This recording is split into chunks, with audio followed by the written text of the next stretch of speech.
देव का सबसे बड़ा गुण है क्षमा कर। अगर वो क्षमा नहीं करते तो फिर और कुछ बच ही नहीं सकता। पर वो बड़े क्षमाशील, उनकी क्षमा के स्वभाव से ही आज हम लोग जी रहे, नहीं तो कब से कब हम लोग खत्म हो जाते।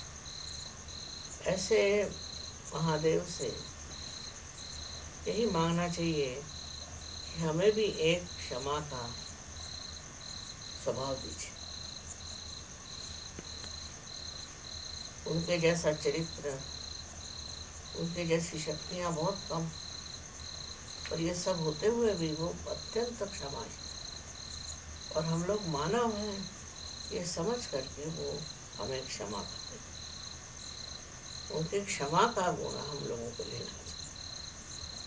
हम लोगों में यही बात नहीं है कि हम क्षमा करें, छोटी छोटी बातों को पकड़ करके और हम लोग लड़ाई झगड़ा करते हैं।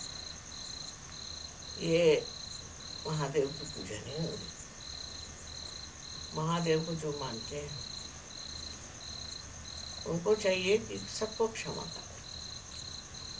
कोई कुछ गलती करता है, कोई कुछ गलती करता है, सब में कुछ न कुछ दोष होता है। उसको देखने से अच्छा आप अपने दोष को देखें और दूसरों के दोषों को क्षमा। ये बड़ा भारी उनका गुण, क्षमा। और वो हमारे मनुष्य जाति में बहुत कम। एक जमाना था बहुत क्षमाशील लोग थे, लेकिन अब पता नहीं क्या बात है कि लोग गुस्सा, नाराजगी और सब चीज को बहुत बड़ी चीज मानते हैं और उसमें उनको शर्म नहीं आती। किंतु अगर आप महादेव के पुजारी हैं, अगर शंकर जी को आप अपने गुरु मानते हैं, तो उनके क्षमा का स्वभाव से वो किस तरह से क्षमा कर देते हैं और इतनी शक्तियां होते हुए वो किसी को भी चाहे नष्ट कर सकते। इतनी सब चीज होते हुए भी इस प्रकार उनकी क्षमा की शक्ति।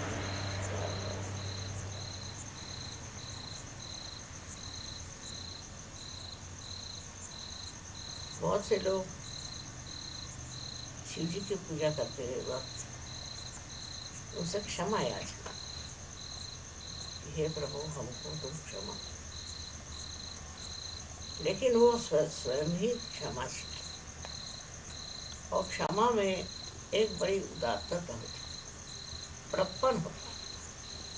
जिनको क्षमा करना नहीं आता वो सहयोगी नहीं हो सकता। सहयोगी का प्रमाण पहले तो ये है कि वो क्षमाशील हृदय से, और वो नहीं जोड़ते बैठता कि मेरे साथ क्या किया, मेरे साथ क्या बुराई करी, क्या। अथाह सागर है क्षमा। उस क्षमा को अपने अंदर भी हमको समाना चाहिए, तभी हमारे अंदर पूरी तरह से महादेव जी का प्रादुर्भाव हो जाए। पर अभी मैं देखती हूँ कि हमारे अंदर गुस्सा पैदा है, क्षमा नहीं, क्षमा नहीं चाहिए। और अगर आपको क्षमा करना नहीं आएगा तो इस दुनिया में आप जी नहीं सकते। आप जिएंगे पर दूसरों से नाराजगी करेंगे, दूसरों से हमेशा दुखी रहेंगे। शिव जी तो हमेशा मस्त रहते, लेकिन जब भी वो देखते हैं कि बहुत ही ज्यादा कोई राक्षसी हो गया तो उनकी तो एक आंख खुल जाए उसी में खत्म हो जाए, इतनी उनके पास शक्ति। क्योंकि इतनी शक्तियां हैं, इसीलिए वो क्षमा कर सकते, ये भी आप कह सकते। और उनके सारे शक्तियों में जो सुख है वो ये है कि उस शक्ति का वो इस्तेमाल क्षमा कर। जो लोग शिव जी को मानते हैं उनको ये नापना चाहिए कि हमारे अंदर क्षमाशीलता कितनी, हम कितनों को क्षमा कर सकते। असल में यही उसका मापदंड। पर हमारे अंदर तो जो एक गुस्सा होता है वो हर समय गुमसता रहता है। हमें लगता है कि इस आदमी को ठीक करना चाहिए, इसको ठीक करना चाहिए।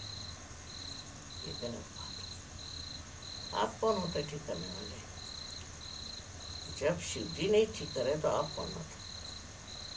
इस तरह से अपने बारे में कोई भी कल्पना कर लेना ये गलत। और क्षमा से हमारा भी हृदय बड़ा हो जाए और हम भी बहुत ऊंचे पद को जा सकते। जीवन में अनेक चीजें हैं, मैं उसमें से सोचती हूँ कि इंसान के लिए क्षमा करना सबसे बड़ी चीज, क्योंकि वही उसके लिए मुश्किल है। तो हर बात में गुस्सा हो जाता, हर एक चीज में नाराज हो जाता, और इस तरह की नाराजगी का कोई अर्थ लगता नहीं, उसमें कोई तथ्य नहीं होता। या तो आपके पास प्रेम की शक्ति हो कि जिससे आप दूसरों को समझ सकते, और आनंद की शक्ति तभी आती। हमें तो मुश्किल ये लगता है कि मनुष्य अभी भी उस लेवल पे चल रहा है, हालांकि पार हो गए और वाइब्रेशंस भी आ गए, हर तरह से ठीक हो गए, तो क्षमाशीलता बहुत, तो ये गलत बात है। छोटी छोटी बात में नाराज होना, छोटी छोटी बात में बिगड़ना, ये महादेव के भक्तों का कार्य है। और जो उनकी भक्ति करता है उनके स्वभाव में बड़ी शांति रहती, क्योंकि वो नाराज ही नहीं होता। ऐसा इंसान कभी नाराज नहीं रहता, और उसे ऐसे इंसान एक बहुत ज्यादा क्षमाशील की शक्ति होती। बहुत सी बातें ऐसी होती है कि जिसमें आपको उलझना नहीं चाहिए, और जहाँ तक हो सकता है आपको क्षमा करना चाहिए। ये महादेव के जीवन का तथ्य है। और बड़े बड़े हमारे यहाँ साधु संत हो गए, और हमारे यहाँ वैसे भी बहुत बड़े बड़े मेरे ख्याल से अवतरण हो, लेकिन आज शिव को सारी दुनिया मानती है। उसका कारण ये है कि वो बहुत क्षमाशील, और ये उनका खास गुण है। बाकी उनके अंदर जो भी है वो उनकी शक्तियाँ, वो तो हमें हम लोगों को प्राप्त तब होगी जब हम लोग क्षमा करना सीखें। हमें जब किसी को क्षमा करना ही नहीं आता तो हम उनके तो पांव तक भी नहीं पड़ सकते। दुनिया में गलतियां तो होती रहती है, इंसान ही है, पर किसी भी इंसान को परेशान करना, ये महादेव की बातों से दूर जाना। बड़े बड़े गुनाह उन्होंने माफ कर दिए, बड़े बड़े राक्षसों को माफ कर दिया, जिससे उन्होंने सीखा प्यार क्या होता है, और प्यार में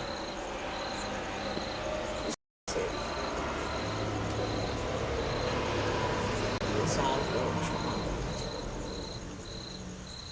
क्षमाशील लोग जो होते हैं उनके अंदर गुस्सा आता ही नहीं, जब आपको क्षमा ही करना तो गुस्सा का है। और उनके चेहरे पे दिखाई दे, बड़े सोजवल, बहुत मोहब्बती लोग होते। इसलिए अपने को नापना चाहिए कि हम कितनी क्षमा करते हैं और हम कितने लोगों को क्षमा कर सकते हैं। आपको ईसा मसीह का भी उदाहरण है। जब उनको क्रूसीफाई कर रहे थे तो उन्होंने भगवान से ये कहा कि ये लोग जानते नहीं, लोग क्या करें, इनको माफ कर देना। वो महादेव से कहते, इतना बड़ा वो गुनाह कर रहे थे और उनके लिए उन्होंने माफी मांगी। तो हमारे जितनी तबीयत होगी, जितना हमारा हृदय होगा, उसी के अनुसार एक क्षमा का गुण आता है। मैं देखती हूँ दिन पे दिन ये गुण कम हो रहा है। ज्यादातर सूर की बुद्धि वो नहीं होगी तो कोई ना कोई नाराजगी, इस तरह से बहुत ज्यादा गलत रास्ते पे लोग चले जाते हैं और उसी को लोग कहते हैं धर्म। जिसमें शिव नहीं उसमें धर्म कैसे? इसलिए हम लोगों को आज ये प्रतिज्ञा करनी चाहिए कि हमारे मन में जिसके प्रति कोई ना कोई उलझन है या नाराजगी है, उसको माफ करें। ये मैं मानती हूँ कि बहुत से ऐसे गुनाह होते कि उससे हम लोग सुरक्षित हो जाते, उससे हम बच नहीं सकते।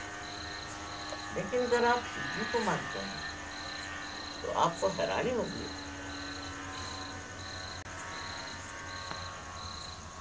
कि कोई सा भी गुनाह आपको ऐसा नहीं लगेगा जो इतना बड़ा है, जो आपका हृदय शिव जी से भरा होगा और वो उसको एहसास करेगा, उसको प्रमाण।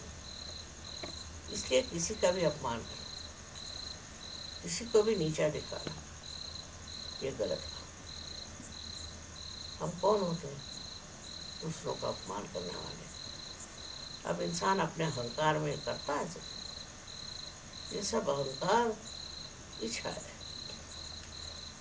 और शिव ऐसी चीज है उनके अंदर जरा भी अहंकार नहीं। उनके अंदर जो शक्तियां हैं उनको जानते हुए भी वो नाराज है, क्योंकि जानते हैं मेरे पास बहुत शक्तियां हैं और वो मैं किसी को भी भस्म कर सकती हूँ। इसलिए वो बहुत संयत रहते, बहुत क्षमाशील रहते। तो हमें भी आज ये तय करना है कि हम सब पे गुस्सा नहीं, सबके दोष नहीं निकाले, अपने दोष निकाले, पर दूसरों से गुस्सा करना ये महापाप है, क्योंकि आप सो चुके। आशा है आप लोग अब इससे आगे शिव के असली भक्त होंगे। आनंद आशीर्वाद।